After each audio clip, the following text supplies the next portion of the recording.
2022 end to 2023, I think two interesting things were happening. And one of them is, of course, the whole AI spring, because with the advent of ChatGPT, with the advent of the whole generative AI, me, my neighbor, my neighbor's dog, everybody is into AI now. So it's become very difficult, right? And then the whole 2023. Parallelly, there was another thing happening, which is the GCCs are on the rise.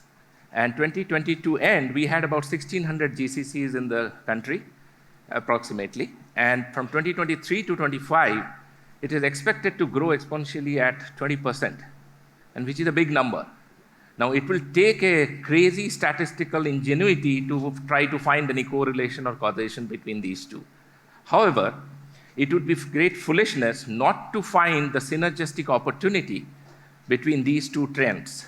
And in this conversation with this excellent panel who represent very varied form of GCCs or from a different type of companies, we have from the large financial conglomerate like Citi, or retailers like Anko and JCPenney, or somebody from Far East, Rakuten, which is into 70+ businesses, and then high-tech company like Broadridge. So they bring in varied experiences. So in this conversation, we will try to marry that the AI boom you are seeing and the GCC boom we are talking about. So we are going to talk about that and see that how the GCCs can really leverage and be at the thick of the things and start driving things from here.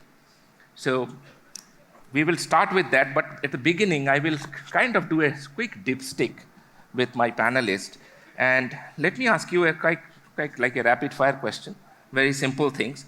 In the backdrop of recent AI spring or all the hype that you are seeing in the AI field, what does your organization look at AI as? Is it a great enthusiasm, joining the bandwagon, or a cautious approach? Just a quick answers. Can we get another microphone? Yeah, that's fine. I think it's a mix of all. There's a lot of enthusiasm. It's an opportunity for normal players, it's an opportunity to consolidate.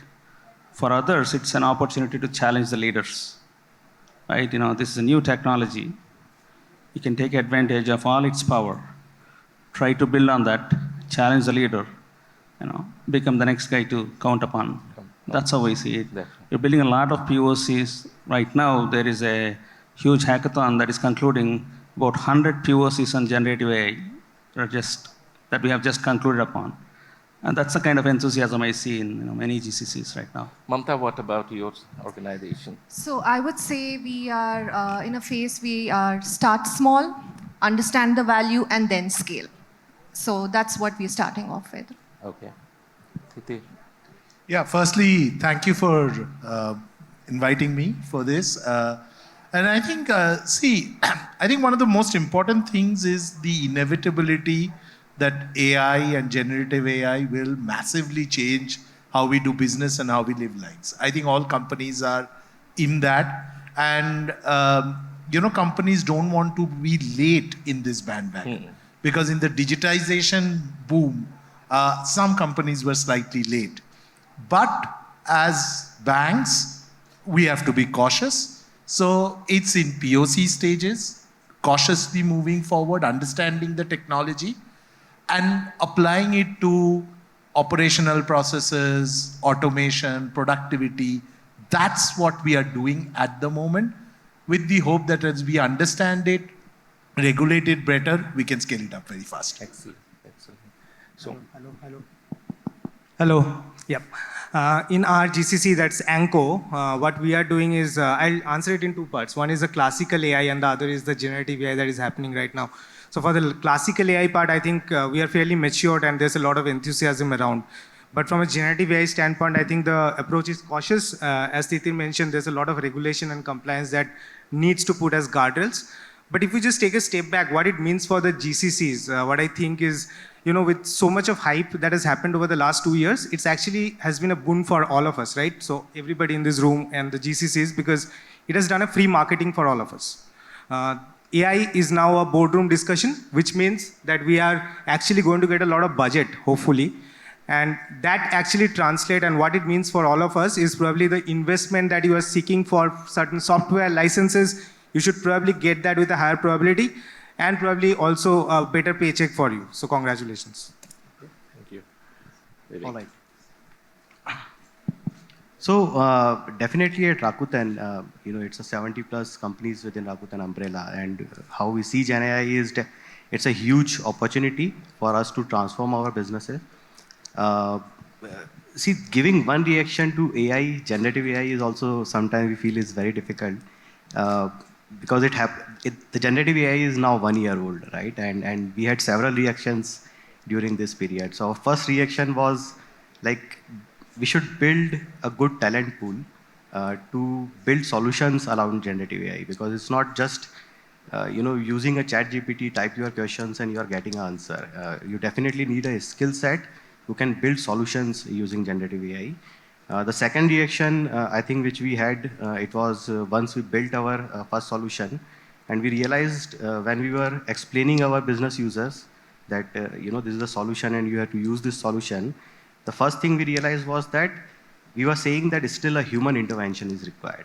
Someone still have to double check what is going out. So that was the second reaction.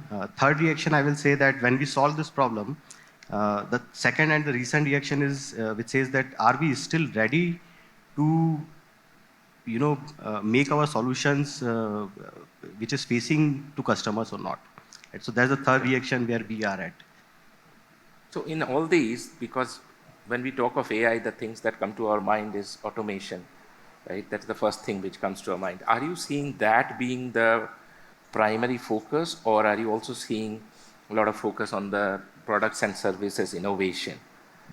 And I want a really short answers before we can move on to that quickly. So where are we seeing that, the focus? I think the first one is definitely creating efficiencies, and that starts with automation. Like that. Titir, where is, maybe I think in the banking side, we're definitely seeing stuff in the services space, the operations and how we serve the clients, and not just generative, normal AI is being also used there. The other place where a lot of experimentation is happening is on the control space, using AI to look at the terms of our products, the policies, the regulations, summarizing them, refreshing policies that were, I'm talking about regulatory policies which are old stuff. Well. That's a big thing. And then the third thing is data profiling, using AI to look at, data quality, governance, lineage. All of that. These three areas, I think, where we are doing early work. With on your side, what are you seeing in the retail space? I think most of the automations that I've seen has been on the customer end and as well as on the product end. What I mean by that is if you actually go to Amazon today, you will see that there's a automation of the reviews that is already there. You don't have to actually go ahead and look at all the reviews that you want to purchase for a particular product. Now, what we are doing, what does that mean is that we are setting the expectations of the customer at a very high level. Now tomorrow, another e-commerce company can't really say that I do not want to do that, because now the customer's expectation is set at that level. What it also means is that a lot of product automation. What I mean by that product automation is that life has to be easier for the customer to shop and get that product at their house. Okay. So when we talk of GCCs, and you talked about classical AI, AI is not really new to GCCs in terms of that, from the descriptive analytics, which I would not call as AI, but from there to the other end of data science, machine learning, which it really comes into the realm of AI. GCCs have been there and doing that for a long time. But what has happened in the recent past is that earlier technology used to percolate down to the different regions over a period of time. I still remember those, SAP and BAN ERP days, and then people, there were centers which would teach you that code. Now it is dropped like a bomb across the globe. So when ChatGPT was announced, everybody started getting an access, right? So in that scenario where GCCs don't have to wait to lay their hands on the recent tech, how do you think that GCCs can leverage that advantage to really, help or enable the mothership in its AI and analytics endeavors? Mamatha, I will start with you on that. I think GCCs can do a lot. You spoke about one point where you said technology and tools are available the same day for everybody. So there's no first move advantage over here. So the two other aspects that I think GCC can play a huge value on is people and knowledge. So we have a great pool, a lot of professionals in this field of analytics and AI that GCC has access to, right? So I think that is different, and I think we should absolutely capitalize on that. Now, the second thing comes to knowledge. GCCs have, knowledge globally, different markets, different customer segments, different regions, etc. So I think this is very important as well, because when we factor that into creating AI solutions, we are thinking just not a very siloed solution. We're thinking broadly, something that's scalable across different customer segments, different regions, etc. So I think these are two other levers that GCC has that can play a key catalyst in AI integration and adoption. And I think the third thing in GCCs, you have various teams. You have business teams, you have operations. So I think it's easier to also influence and collaborate because you're able to touch upon, let's take an example like a digital transformation. It's just not the technology aspect of it, it's the people, the process as well, right? And you have knowledge of all of these processes. So you're able to even accelerate a digital transformation in the whole journey. Yeah. So I think several ways. I think that's a very, very good point, because personally I feel GCCs have a unique advantage. Being a microcosm of the larger organization, it's a shadow every part of the organization, mostly, especially with the mature GCCs, the presence. In Broadridge, are you seeing a similar thing? So, I think while the big players are not yet in, it's an opportunity for GCCs to build their own private LLMs, so that they can build such a kind of products such a kind of generative AI-based solutions that eventually become generic enough that they can become leaders at some point of time down the line. Likewise, they can also do certain kind of things like, enablement platforms. So enablement platforms cannot be built. The kind of security and policies that are specific to your kind of GCCs, you only can build them better. So all these things they can build before the big players come in picture. So with these GCCs taking I would say, an advantageous position to help the larger organization, as GCC AI and analytics leaders, do you see your roles changing and your team's roles changing? What can you do or what you expect to do differently, which could accelerate this or really bring out that synergistic value that I was talking about? Titir? Yeah, it's significantly changed. And I think in the post-lunch session that Samir chaired, they talked about how the next wave of GCC is coming. Firstly, I think, a lot of GCCs have just grown because parent companies needed to grow in a lower cost center, and at scale talent was available very other place other than India. I think this just sit back and take in the demand days are probably over, because with the advent of AI, people would start making maybe people onshore far more productive, right? And hence they will not need to bring in a lot of services here. Maybe other centers will emerge, right? There are other factors like people are aging all over the world, which means people have to come here. So there are many factors. The point is GCC leaders need to be proactive to talk about the value that we can bring to our mother organizations much more proactively than what we used to do in the past. Secondly, I think we need to talk more about value to the company than capability in the GCCs. Absolutely. A banking board or a retail board is not using AI for AI's sake. They have something else to do. Now we have to show why doing AI will help them achieve those goals. How connected are the large space of the GCC leaders with their mother organizations, true business challenges, true business priorities, and that I think is very, very important. Thirdly, we need to think about our talent very differently as we go forward. I know we have talked about the aspect of developing new kind of technical talent who have AI, generative AI, LLM capability. But as you think about it, if more of the analysis part gets more and more automated because of AI, what you will need people to do is the input data side, so data governance, data quality, and then you will need people who can see outputs from algorithms and train them back by giving them feedback, which needs a very, very different skill sets than any technical skill sets, which needs an understanding of ethics, politics, what is considered right and wrong, and so on and so forth. So I think while we are thinking of developing newer kind of technical talent, we also have to think about how do you bring in this kind of talent, which is very, very different. So you're talking about the alternate focus on the consumption of the AI output. Correct. How do you relate it to the business, because the human that's aspect? what training. The training of an AI algorithm is choosing the data that goes in and giving feedback to the output of the AI. Those are the two skills. It's not going to be statistical. It's not going to be technical.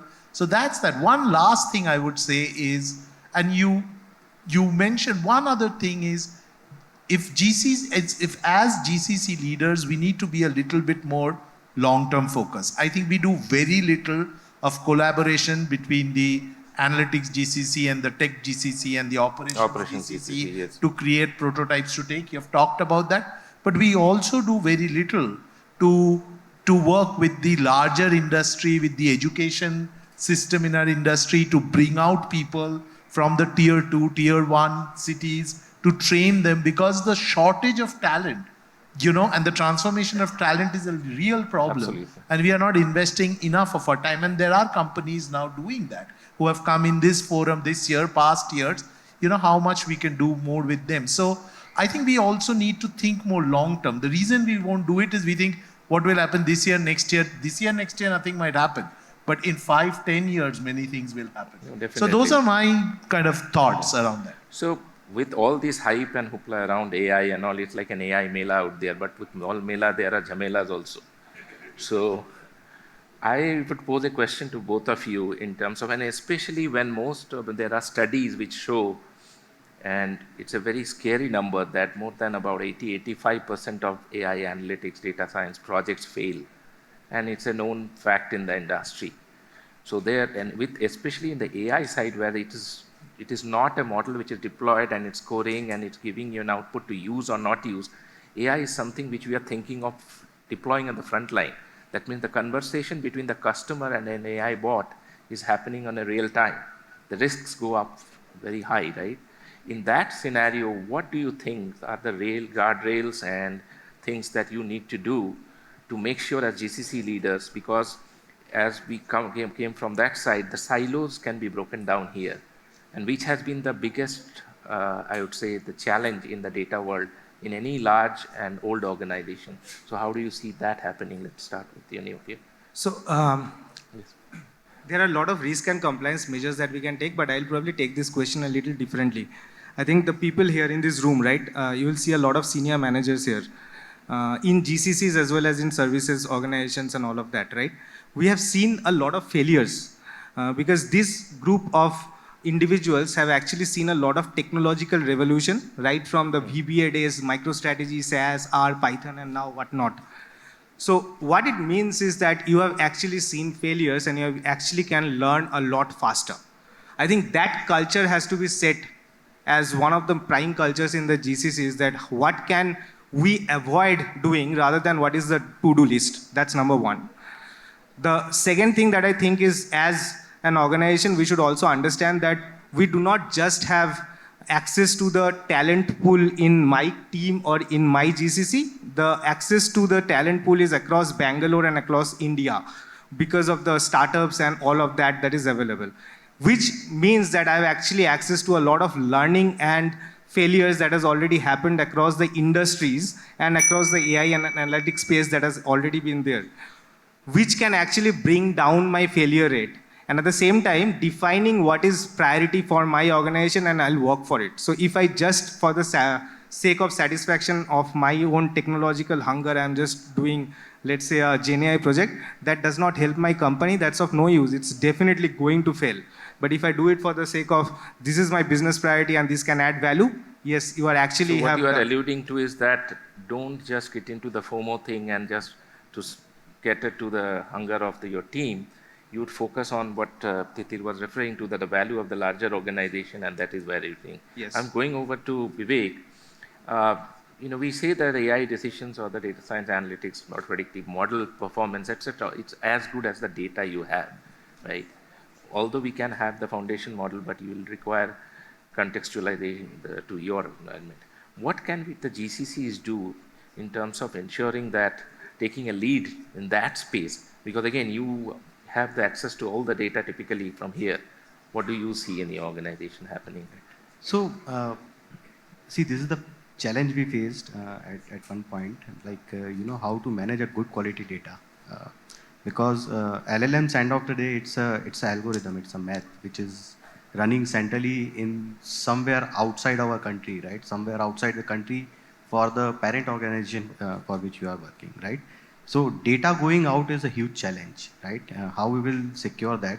I think a great solution in terms of RAG techniques came also, but underlying challenge is still that to the RAG also you have to give your organization data, right? And what data you are giving to LLM, it depends whether the data is clean, whether the data has bias, whether the data has error or not. If you are passing such data, the output also is going to be on the same lines. So the data, the quality of maintaining that quality of data is going to be a huge responsibility for the organization. And as Titir said, that new type of jobs will be emerging, and this is one of the area where jobs will be emerging, right? Maybe we can use GenAI itself to ensure that type of data quality. Right? Well, other thing which I would like to hear from you is that on the area of information security, because that's a big concern, because you're opening up, as I was saying, that opening up to the end customers or the outer world. How do you manage that? Right. So, see, when we came up with a couple of products, and the fear was that, what if someone will pass any kind of PII information, right? How we'll manage it. And that's where we developed the GenAI solution, which a lot of people have experienced today. It primarily talks about that how we are securing in terms of what information is going out as a prompt for the PII information, for ethical bias kind of information. Also, that's a security layer one we are providing. We have to do continuous observability. So we need to build systems, which GenAI do primarily, just continuously observing what is happening with your through employees or through your generative AI solutions around LLM, right? And the other most important thing is what response you are getting, right? If the response is having any kind of toxicity, any kind of biasness, right? And if these solutions are customer facing, it's a huge, can create an impact to the reputation of organization. It's a very interesting, because Gartner has estimated that decisions taken by AI agents without human supervision could cause by 2030 the industry across the world about 100 billion in losses. Now that number is really scary. We are towards the end of our session, but let me, ask a very controversial question here. The GCCs have always taken pride, especially the older ones, that we have grown so much by the number of scale and all. And with AI focusing more on the automation, by accelerating or enabling the adoption of AI, will the GCCs be shooting themselves on the foot? Because a lot of operational work and etc. will become redundant, right? Because it will be automated. The growth will be stunted. So what will be the quick response from the team? Just quickly, because we have... I think it's a big plus, because you're moving focus towards more value-added things. You're probably not doing the mundane work, but you're helping drive decisions. That end point of it, I think, becomes critical right now. So I think it's a good plus itself. Okay. I think if we are not careful, it is a risk, right? So I think firstly we have to understand it is inevitable. Yeah. We cannot avoid. If we don't adopt AI, doesn't mean the world will not adopt Absolutely. AI, our organizations will not adopt AI. Others will enable it for them. So I think we need to get on top of this. We need to adopt it. But as mundane work go away, we need to be the chosen partners to do the next value-added work. Absolutely. We have to reinvent ourselves as an industry. And this is not just GCCs, this is the Indian technology services industry. There is a reinvention due in the next 10 years, probably even less time. So I think this is a big opportunity. And remember, there are other things that are changing in the world. Demographically, people have to come to India to do people scale work, right? And what OpenAI CEO Sam Altman had once said is that let's suppose AI makes us 3 times more productive. There is more than 3x work in technology that we are not doing today.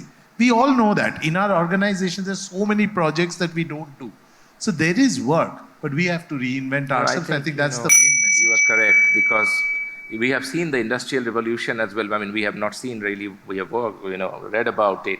There was a scare that it's going to take away all jobs, but the new jobs got created. So I'm hoping that in our organizations that GCCs play the next role in the new world. I think we will define the new model for GCCs and all of that. Thank you so much for joining the panel, and hope the audience enjoyed the conversation. Thank you. Thank you.